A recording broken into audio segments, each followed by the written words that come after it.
बिहार में विधानसभा चुनाव 2020 होने को है और इस चुनाव में बहुत सारी चीज़ें महत्व रखती हैं। सबसे महत्वपूर्ण तो यहाँ के मुद्दे हैं, राजनीतिक समीकरण हैं और सबसे बड़ी राजनीतिक पार्टियाँ हैं। इन्हीं पार्टियों में से एक है लोक जनशक्ति पार्टी और आज बात लोक जनशक्ति पार्टी के बारे में ही होने वाली है। नमस्ते, मेरा नाम अनिल शारदा है और आप दी जर्नलिस्ट अड्डा देख रहे हैं। आज हम आपको बताएंगे कि लोक जनशक्ति पार्टी का उदय कब और कैसे हुआ और इस बार बिहार चुनाव में इस पार्टी की भूमिका कितनी बड़ी होने वाली है। लोक जनशक्ति पार्टी बिहार में दलितों और आदिवासियों का प्रतिनिधित्व करती है और इसी वजह से बिहार की राजनीति में चाहे वह कोई भी धड़ा क्यों ना हो, जैसे कि एनडीए या फिर महागठबंधन, दोनों की नज़रें इस पार्टी पर बराबर होती है। दोनों चाहते हैं कि यह पार्टी हमारे साथ गठबंधन करे और काम करे। हालांकि लोक जनशक्ति पार्टी लंबे समय से भारतीय जनता पार्टी के साथ बिहार में गठबंधन में है। बात अगर बिहार से बाहर की करें तो केंद्र में भी लोक जनशक्ति पार्टी बेहद मजबूत है। इस पार्टी के प्रेसिडेंट की बात करें तो रामविलास पासवान लगातार 5 प्रधानमंत्रियों के साथ काम कर चुके हैं और उनके मंत्रिमंडल का हिस्सा भी रह चुके हैं। साथ ही वर्तमान भाजपा सरकार के मंत्री भी हैं। जब आप लोक जनशक्ति पार्टी के बारे में बात करना शुरू करते हैं तो आपको सबसे पहले रामविलास पासवान से शुरू करना होता है। हम भी रामविलास पासवान के बारे में ही पहले बात करेंगे, उसके बाद लोक जनशक्ति पार्टी के बारे में बात की जाएगी कि लोक जनशक्ति पार्टी की नींव कब और कैसे रखी गई। कहानी शुरू होती है साल 1969 से। 70 के दशक में रामविलास पासवान का चयन होता है डिप्टी सुप्रिटेंडेंट ऑफ पुलिस के पद पर और इसी के साथ वह चुने जाते हैं बिहार विधानसभा में संयुक्त सोशलिस्ट पार्टी के सदस्य और यहाँ से उनके राजनीतिक करियर की शुरुआत होती है। एक कहावत है कि रामविलास पासवान के दोस्त ने उनसे पूछा कि तुम बताओ कि तुम सर्वेंट बनोगे या गवर्नमेंट। यह सवाल रामविलास पासवान को अंदर ही अंदर बहुत कुछ कह देता है और बहुत कुछ समझा देता है। उसके बाद रामविलास पासवान अपना आगे का सफ़र राजनीति से शुरू करते हैं। उसके बाद का बाकी सब इतिहास है जो आप सब जानते हैं। भारत में जब 1975 में इमरजेंसी का दौर शुरू हुआ तो उसमें रामविलास पासवान ने इसका पुरजोर विरोध किया और इसी कारण उन्हें 2 साल तक के लिए जेल में रहना पड़ा। इसके बाद रामविलास पासवान बाहर निकलते हैं और 1977 में ही 6ठी लोकसभा का चुनाव लड़ते हैं और रामविलास पासवान हाजीपुर से लोकसभा के सदस्य चुन भी लिए जाते हैं। अपने जीवन के पहले चुनाव में ही उन्होंने इतिहास रच दिया था। जो कि इतिहास उन्होंने रचा था वह Guinness book of world record में भी दर्ज है।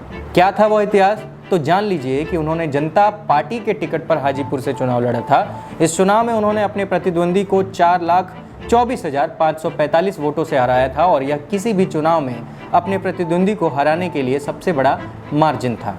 इसके बाद 6ठी और 7वीं लोकसभा का चुनाव हुआ। रामविलास पासवान तब भी जीते। फिर 9वीं लोकसभा चुनाव को भी उन्होंने जीता। फिर कैबिनेट के मंत्री का पदभार संभाला। 10वीं, 11वीं, 12वीं लोकसभा में भी वह चुने जाते हैं और कैबिनेट मंत्री के पद को संभालते रहते हैं। इस दौरान रेल मंत्री के रूप में अपना कार्यभार संभालते हैं और बहुत बेहतरी के साथ अपना काम करते हैं। अब यहाँ पर एक बदलाव होता है। यह सन 1998 की बात है जब अटल बिहारी वाजपेयी की सरकार में उन्हें रेल मंत्री का पदभार मिलता है और उन्हीं के कार्यकाल के दौरान सन 2002 में गुजरात दंगे होते हैं। केंद्र में भी भाजपा की सरकार थी और गुजरात में भी। इसी को लेकर पार्टी को बहुत कुछ झेलना पड़ा, लेकिन रेल मंत्री होने के नाते रामविलास पासवान के ऊपर सारा का सारा कलंक उस वक्त मढ़ दिया जाता है। जिसके बाद रामविलास पासवान ने भारतीय जनता पार्टी से तब नैतिक कारणों का हवाला देते हुए खुद को अलग कर लिया। इसके बाद इनका सफ़र दोबारा से शुरू होता है। यूपी की सरकार में यह दोबारा मंत्री बनते हैं और इस बार मंत्री का पद होता है केंद्रीय रसायन मंत्रालय का। साथ ही भारतीय राजनीति में और खासकर बिहार की राजनीति में लोक जनशक्ति पार्टी का उदय होता है। सन 2000 में लोक जनशक्ति पार्टी बनती है और यह पार्टी बनती है जनता दल यूनाइटेड से टूटकर, जो कि उस समय एनडीए की सदस्य मानी जाती थी। रामविलास पासवान के बारे में एक कहावत है कि वह मौसम वैज्ञानिक है। चुनावी मौसम और राजनीतिक पार्टियों के वर्चस्व को ध्यान में रखकर वह खुद को कभी भी किसी भी पार्टी के साथ शामिल कर लेते हैं और पार्टी में खुद को स्टेब्लिश भी कर लेते हैं और करते आए भी हैं। रामविलास पासवान अकेले ऐसे मंत्री हैं जिन्होंने 5 अलग अलग प्रधानमंत्रियों के अंदर केंद्रीय मंत्री के रूप में अपना कार्य संभाला और किया। लोक जनशक्ति पार्टी ने पिछले 20 सालों में खुद को बिहार से लेकर केंद्र तक स्थापित किया है और जैसा कि सभी पार्टियों में होता आ रहा है, एक समय पर बाप अपना उत्तराधिकारी अपने बेटे को चुन ही लेता है। उसी तरीके से रामविलास पासवान ने भी 2014 के इलेक्शन में अपने उत्तराधिकारी को चुन लिया और अपने बेटे को राजनीति में उतार दिया। बात अगर रामविलास पासवान के बेटे चिराग पासवान की करें तो वह इस समय लोक जनशक्ति पार्टी के प्रेसिडेंट है, संसदीय बोर्ड के चेयरपर्सन हैं और लोकसभा के सदस्य भी हैं। इसी के साथ लोक जनशक्ति पार्टी के यूथ विंग के अध्यक्ष भी। चिराग पासवान वर्तमान में बिहार के जमुई से दूसरी बार चुने गए सांसद हैं। बिहार में युवा राजनेताओं में उनकी छवि कमाल की है। चिराग पासवान ने इंजीनियरिंग में ग्रेजुएशन किया है। चिराग पासवान 2011 में एक फिल्म किया था जिसका नाम था मिले ना मिले हम।